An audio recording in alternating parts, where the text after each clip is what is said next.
What's going on, everybody? Welcome back to part 4 of Kaldheim set review.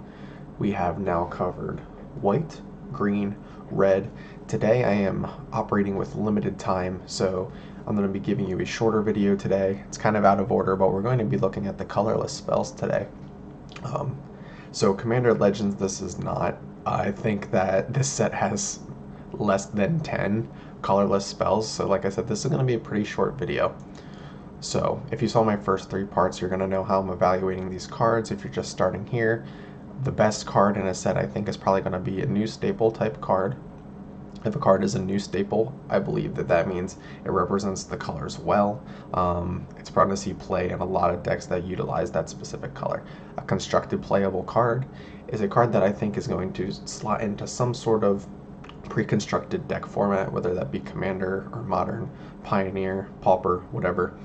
A limited playable card, I think, is a card that's really only good in the drafting formats of limited, whether that be best of 1, best of 3, regardless, just in draft formats. And cards that are pack filler, I think, are so bad that they don't have a place in any format anywhere. So with that out of the way, let's get started with today's colorless spells. First card that we're going to be looking at is Weathered Runestone. It costs 2 colorless for an artifact. It says non-land permanent cards in graveyards and libraries can't enter the battlefield. Players can't cast spells from graveyards or libraries. I think this card is really good in specific metas. I think it's a meta choice, maybe even a sideboarding option a lot of the time. Don't underestimate this card because I think it is really good, and it kind of is just like the Achilles heel to a lot of strategies that are going to want to utilize graveyard recursion or searching for spells and casting them from the deck. So keep this one in mind if your meta is doing that a lot, because you can throw this down and just be a bane of everyone's existence. Next card is Raider's Carve, 3 colorless for an artifact vehicle. Whenever Raider's Carve attacks, look at the top card of your library. If it's a land card, you may put it into the battlefield. It costs 3 to crew this, and it's a 4/4 vehicle. This card's really interesting. I think it's a build around card because if you can consistently get a land card onto the top of your deck and you're able to put that on the battlefield, that could potentially ramp you a lot more than other really consistent ramp spells, that are typically in green. But I think there's a lot of colors that could potentially use this to great effect, like red or white, that don't usually get a lot of help with mana ramping. I'm going to put a little asterisk with this one and say that if vehicles have enough synergy, that this could probably see constructed play.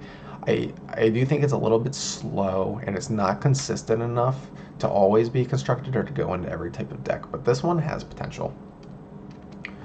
Next card is Gold Vein Pick, 2 colorless for an artifact equipment. It says equipped creature gets +1/+1. Whenever equipped creature deals combat damage to a player, create a treasure token. Additionally, it costs 1 colorless to equip this to any creature. This is another one where I think it's better than it looks. I think there's a lot of decks that might want to utilize this. Again, I think it works best with red. It works best with white, and it works best in any sort of deck that really wants to utilize artifact synergy or get lots of artifacts on the board.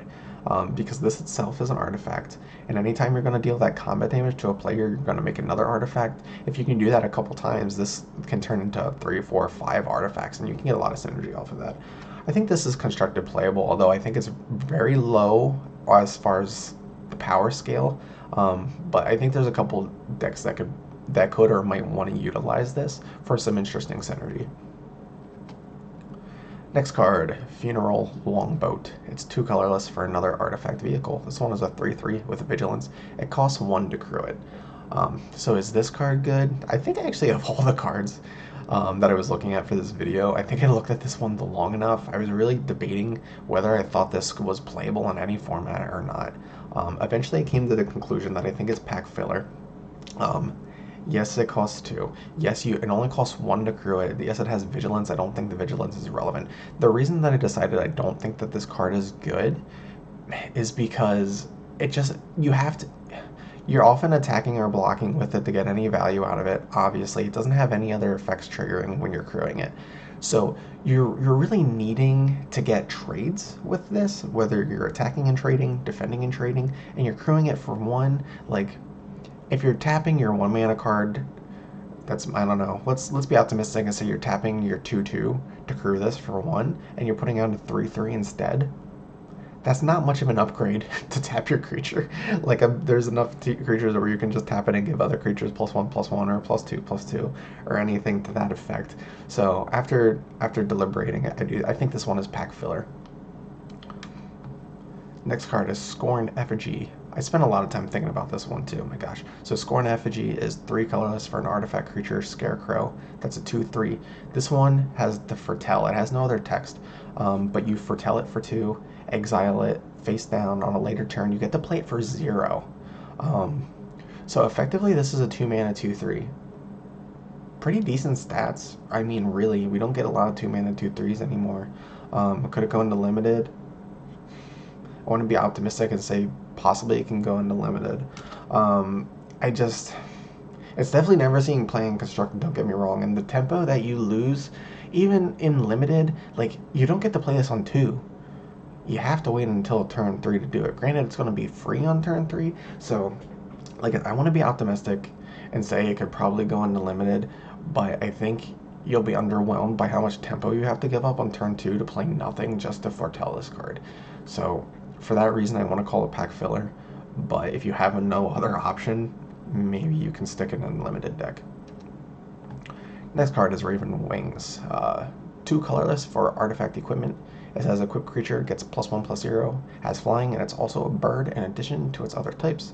It costs 2 mana to equip Raven Wings to a creature. This card's awful. Boy, wow, I can think of almost no redeeming factors for this card. Effectively, 4 mana give a creature flying. There are cards that give your creatures flying for 1 mana. There are equipment that give your creatures flying for 1 mana. Well, I got nothing positive to say about this one. Next card is Ruined Crown. 3 colorless for an artifact equipment. This one says, when Ruined Crown enters the battlefield, you may search your library, hand, or graveyard for a rune card. Put it into the battlefield attached to the Ruined Crown. If you search your library this way, shuffle it. Additionally, your equipped creature is going to get +1/+1. Otherwise, this costs 2, or I should say this is going to cost you 2 to equip it to any creature you choose. So we've seen a bunch of runes so far.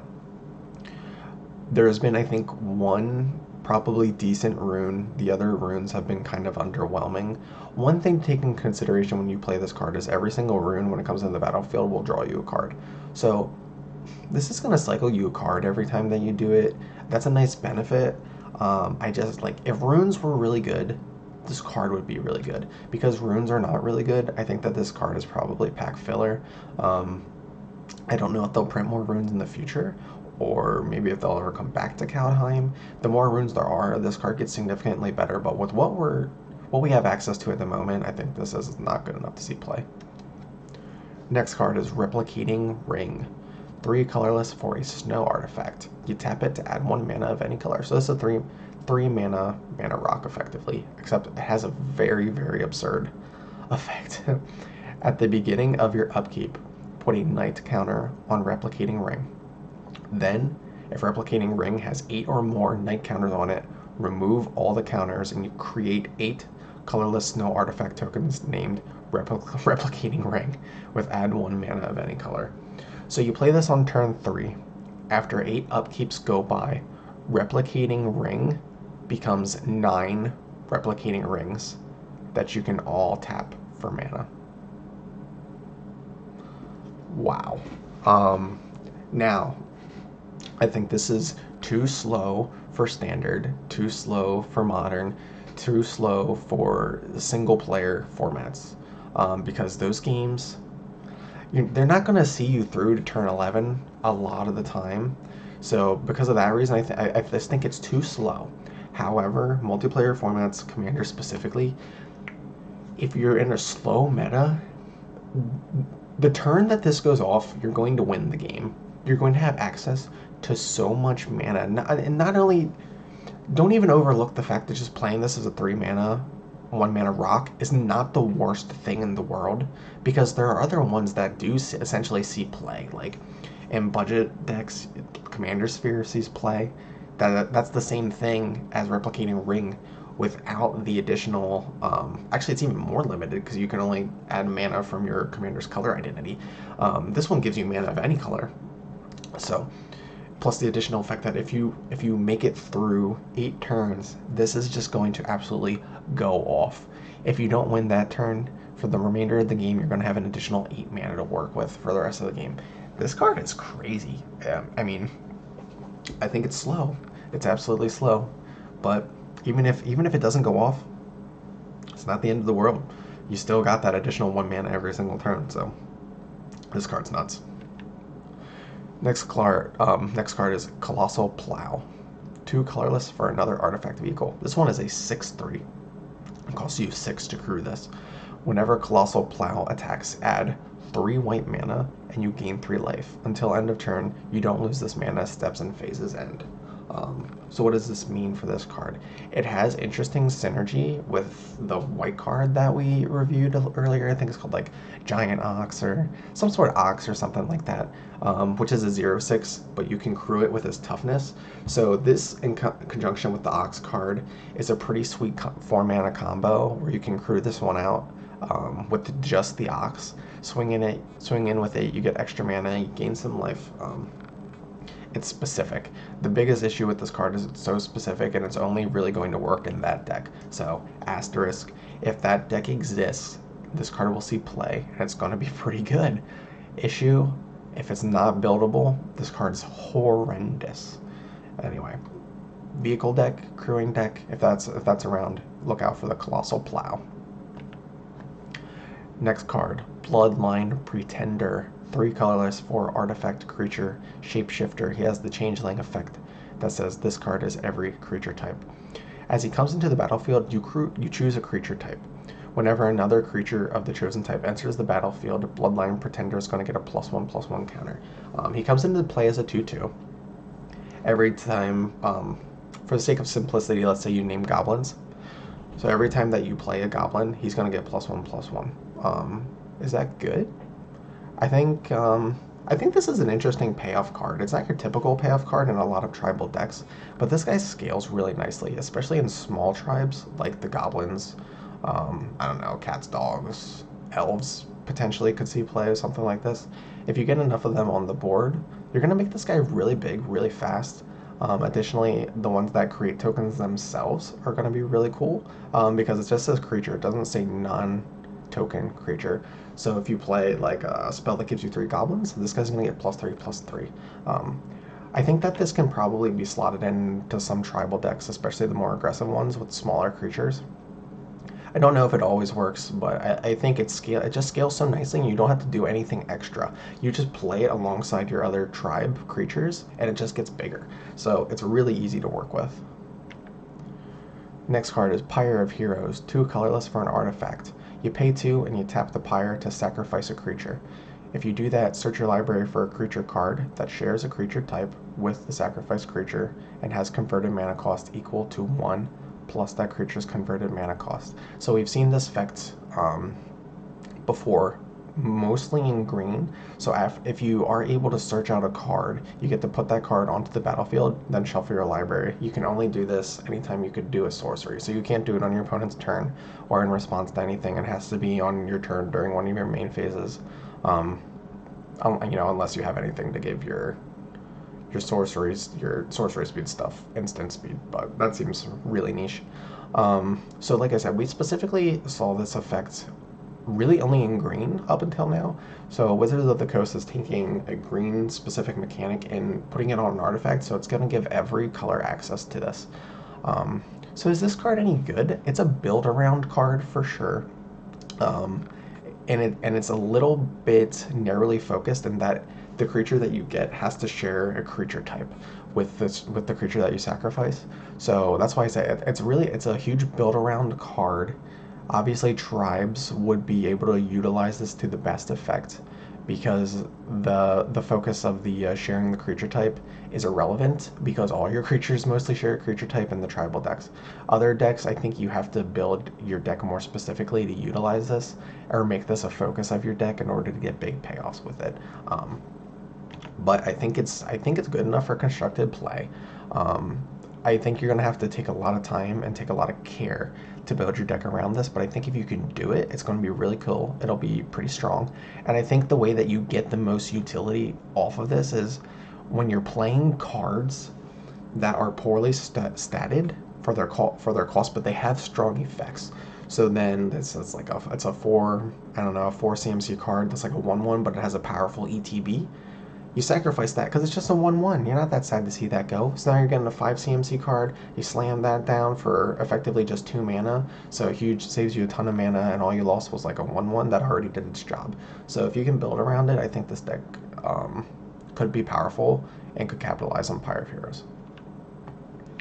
Next card, Maskwood Nexus. It's 4 colorless for an artifact that says, creatures you control are every creature type. The same is true for creature spells you control and creature cards you own that aren't on the battlefield. You can pay 3 and tap the Maskwood Nexus. If you do, you create a 2/2 blue shapeshifter creature token with changeling, which means it's every creature type. So, this card is exceptionally slow. It's a 4 mana artifact that's probably going to do nothing the turn that you play it if you play it on turn 4. If you wait till turn 7 to play it, it's a 7 mana 2/2 shapeshifter with changeling. So really slow card. But I would say don't let that deter you from playing this too much, because this thing is a huge value engine, especially in your tribe decks or tribes that don't have a lot of cards to pull from, like that they haven't been seen printed extensively in the history of Magic. This can really help to give you more synergy by making those shapeshifters that'll become any tribal card that you need it to be. And like I said, it's just going to generate you a lot of value over the course of the game if you're playing in a slow meta. You can do this every turn. Maybe you can do it multiple times per turn to get a 2/2 whatever tribal creature that you need in that moment. So I think it's slow. I actually think this card is going to be able to be played more and constructed than it would in Limited, because I think it's way too slow for Limited. Which is weird because that's a pretty slow format, but this card is not that good in Limited, I don't think. I just think if you're able to stall out a game long enough to make like 5, 6, 7, 8 shapeshifters, this card's going to be an all-star. I don't know if that's going to happen all the time, but when it does, it's going to be awesome. And then I think this is the last card we're looking at today. It's the Cosmos Elixir. It's 4 colorless for an artifact. It says, at the beginning of your end step, draw a card if your life total is greater than your starting life total. Otherwise, you gain 2 life at the end of your turn. Again, this card is pretty slow. It's kind of has the same issue with that Maskwood Nexus that we just looked at, because it's really slow. There's a good chance that when you play this, all it's going to do is be 4 mana, you gain 2 life. That's really bad. 4 mana gain 2 life is horrible. Although it has the added effect with the inevitability, if you can stall the game out, you're going to keep gaining life, and eventually you're going to get over your starting life total. This card is also really good in a life gaining deck where you're already at, I don't know, 5 or 10 more life than you started with on turn 4. This is just going to start drawing you an additional card every turn, and that's very strong. I think you need to draw, I would say, 3 cards with Cosmos Elixir to make it good, and then anything more than that, it's great. So I think in a specific deck, this is really good. Life gain decks, obviously, I think they're going to be able to utilize this. It'll be really strong. It'll be a card, and it's one of those card draw engines that'll give you card advantage that just synergize with itself. You don't need to commit extra cards really to work with this, because in a life gain deck, that's what you're doing. All your cards are doing that. So to be able to capitalize off of life being more than your starting life total is going to be really easy to do, and you'll probably draw a lot of cards with this. So that's it for the colorless cards. Sorry again for the short video. Like I said, I didn't have a lot of time today, but I wanted to get a video out for everyone to be able to see. So let me know what you think. I'm going to go back to doing the remaining 2 colors after this. We still have to do, I believe, blue and black, and then we have multicolor cards, and that's going to be it.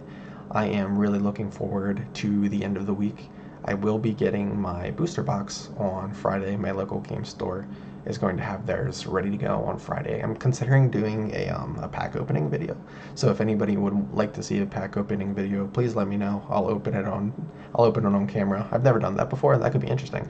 Yeah, I'll open it on camera, record it, and then we can upload it to the channel. Maybe I'll get some cool rips. Maybe we'll get a Vorinclex. Who knows? All right. Anyway, thanks again for watching, guys. See you in the next video.